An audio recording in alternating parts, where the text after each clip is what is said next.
Okay, I know I said I was going to try to avoid a part 3, but I just can't help myself.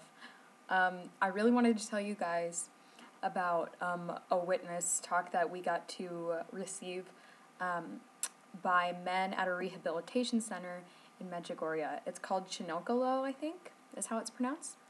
And they have rehabilitation centers all over the world. In fact, they have 3 in Florida and 1 in Alabama. They have a few in Italy, and then they have 1 in Medjugorje. I think they have some in a few other places, but those are the primary ones that they talk to us about. And mostly what it is, it's Catholic families who, this is where they take their family members that they don't know what to do. They're addicted to drugs, they're addicted to alcohol. They take them to a Chinokolo rehabilitation center, and they get better. They incorporate the faith there a lot, but I mean, it's just really a great thing that they're doing. And there's this little nun, her name is Sister Alvida, and she runs the whole thing. So we talked to these 2 guys. They actually happen to be from the United States. One of them, I think, was from Massachusetts even. And they had been in the Florida Rehabilitation Center, and then they got moved to Medjugorje as the last part of their formation. So they were just telling us, just how they've opened their hearts to Our Lady, and just their conversion stories were so amazing. And I was just really thankful to be able to listen to how Medjugorje specifically changed their lives, just Cross Mountain, like I told you, a lot of people climb it barefoot.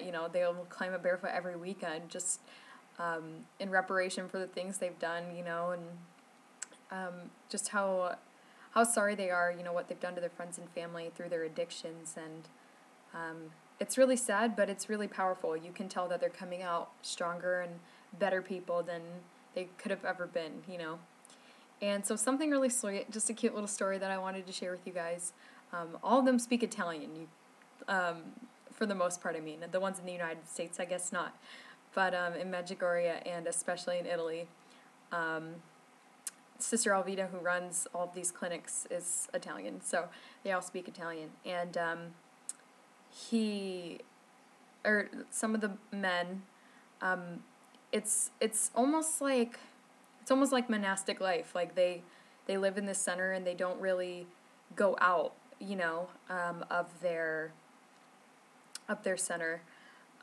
So the reason we got to have pizza made for us by some of the men at Chinokolo, and they were able to come to our little place, the castle, because it is a place, it's not like a hotel where you have people coming in and out. It's a secluded spiritual place that houses Catholic pilgrims who come to Medjugorje. So that was very, very sweet of them to donate their time, and they even made me a gluten-free pizza. And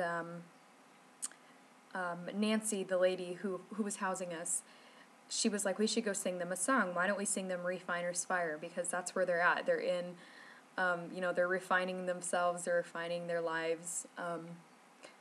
They're in the fire right now. Some of them are suffering, quitting cold turkey, etc., etc. So she was like, why don't we sing them Refiner's Fire in Thanksgiving for them making us pizza?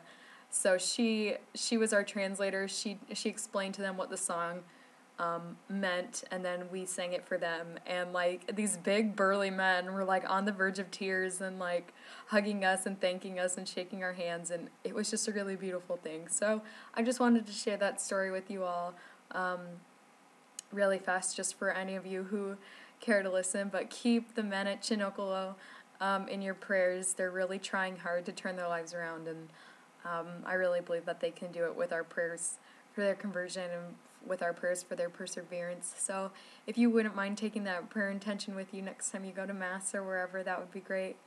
But yeah, that's all my stories from Medjugorje. If you would like to talk to me about things in more detail, like I said, feel free.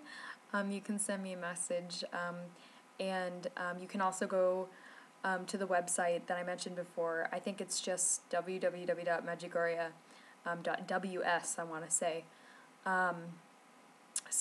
Or you can go to the European website, www.ourlady.eu. So I'm sure you can find something in English on either one of those websites. So yeah, until next time, God bless.